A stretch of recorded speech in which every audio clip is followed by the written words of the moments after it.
When we think about the future of business and the future of the corporation, there are some important global trends that are impossible to ignore. First, there's global population growth. We are at a population of 7 billion people on this planet, on our way to 9 billion by the year 2050. We also, at the same time, are experiencing rapid urbanization, so the growth of megacities, as well as the rise of the middle class in many emerging markets. All of that translates into an incredible demand at an unprecedented scale for food, for consumer goods, for housing, transportation infrastructure, energy, water. Feeding a population of 9 billion people by 2050 is going to be impossible if we don't find new technologies to do it. Providing energy and housing to that population is going to be impossible if we don't figure out more sustainable ways to produce and use energy. We are beginning to experience very real constraints on the availability of many natural resources and agricultural inputs that go into making the goods that these 9 billion people will need. So companies are going to have to be very innovative when they think about how they're going to make and deliver goods in the future at the scale and the pace that's needed. Corporate sustainability is an approach to doing business that recognizes that responding to social and environmental considerations can be good for business because it mitigates risks and it creates new opportunities. So when we talk about sustainability, we're talking about this intersection of three things: people, planet, profit. So sometimes we call that the triple bottom line. Sustainability is a corporate issue because companies are now larger than many countries. Multinational corporations do business around the world. They have revenues exceeding the gross national product of some countries. And with that kind of reach, it's imperative that companies bring their values to where they do business. When I was in business school, sustainability was still a relatively new concept for me. I thought I wanted to be a doctor because I was really interested in science and I really wanted to help people. And I realized after taking a few environmental science classes as part of the biology major that it seemed that the long-term demands for using science to help people was going to come more from natural resource management than from medical innovation. And that the next wave of critical care that's going to come to the average human was going to come from where they get their food, their water, and their energy, rather than where they are getting their medicine and their medical care. So that's why I shifted into really caring about sustainability. I was instantly hooked on this idea that we could use the power and the scale of the private sector to address large-scale global social and environmental challenges. It's a very compelling idea, right? That we can take the financial capital, the human resources, the skill sets, the discipline of business, and apply it to innovating solutions to some of the world's biggest problems. One of my best experiences I've had since coming to business school was my internship at Walmart. I was working in global food sourcing, and they're really focused on lowering their food waste. It's a really big problem in all sectors of the food system right now, is that we throw away way too much of our food. It's a business challenge, it's also an environmental challenge, and it's a challenge to the consumer, and so Walmart's taking it very seriously. It was really exciting to be a part of that project. It really opened my eyes to different kinds of solutions that I'd never thought about, from packaging to logistics to how long a piece of produce stays on the truck. There are just so many opportunities to tackle that environmental problem that also saves money. And that's why companies like Walmart are taking food waste so seriously right now. We see sustainability as not just a risk management tool, but a piece that should be embedded in the business. If it's not fundamentally embedded in the way we run the business, then it really won't be lasting. The role of the corporation and the expectations for corporate leaders are changing.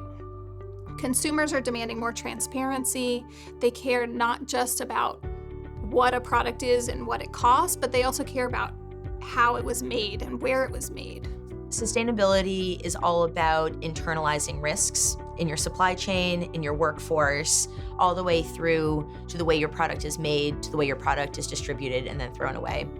It's all about recognizing that our natural resources are limited, that the way we treat our workers is critical to operations, and that it's not something that we can consider as charity anymore. It's something that is really central to the way that we operate businesses.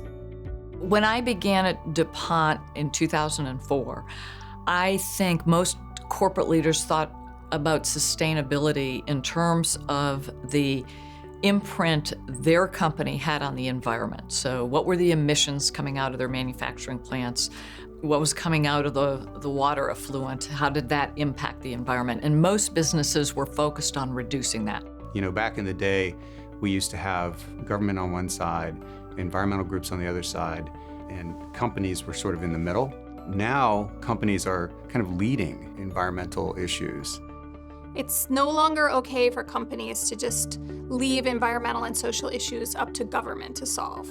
Companies that are forward-thinking really need to be aware of the global context and how it's shifting, and be thinking about how they're going to innovate, sometimes very radically, to do business in this changing context.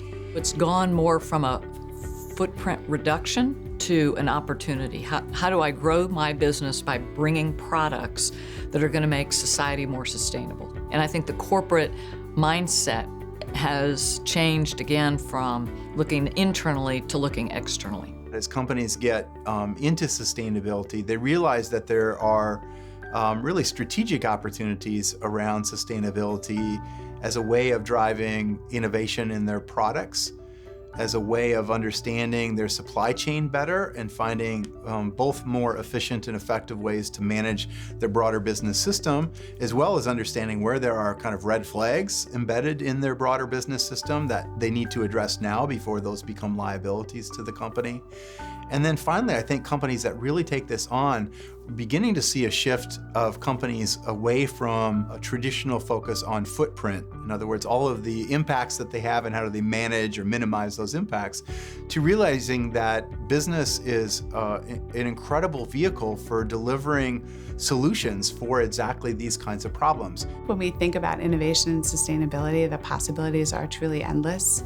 I think that we can look at the challenges presented to us, climate change and challenges related to our changing world, not only as challenges and problems, but as business opportunities. I think that our opportunities are endless to create new types of energy, new types of ways to run and fuel our world. I think that actually we're at one of the most incredibly opportune times in our existence. The opportunities are really tremendous. Today's students are going to be the ones leading change and innovation in the future.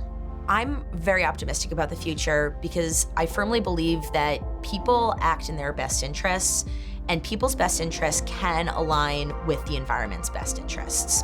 That we want healthy foods, we want healthy world, we want healthy communities, and that we can achieve that through a mix of making smarter decisions and developing smarter technologies. I believe that those solutions are well within our reach. It's about identifying them and then helping them grow and helping them become central to our day-to-day lives. I believe that there has been a fundamental shift in the mindset of organizations toward a more sustainable practice and a more sustainable mindset and a more long-term view. And that leaves me optimistic that we can tackle this and be rewarded for it. We're seeing that markets are rewarding sustainable actions amongst businesses. We're seeing that consumers are valuing it. And I believe that we can continue to make that impact and more now than ever need to focus on it. No matter what industry you decide to work in, for the rest of your career, you can be a sustainability champion. If you're going to work in marketing, you can work to make the product design or the packaging choices better to minimize waste. If you're going to work in supply chain operations, you can advocate for better sustainability and labor standards with your suppliers. If you're working in investment banking, you can be a champion for impact investing, or for green bonds or low carbon portfolios. And anywhere you work, you can be the person in your office who changes the culture to more of a sustainability mindset.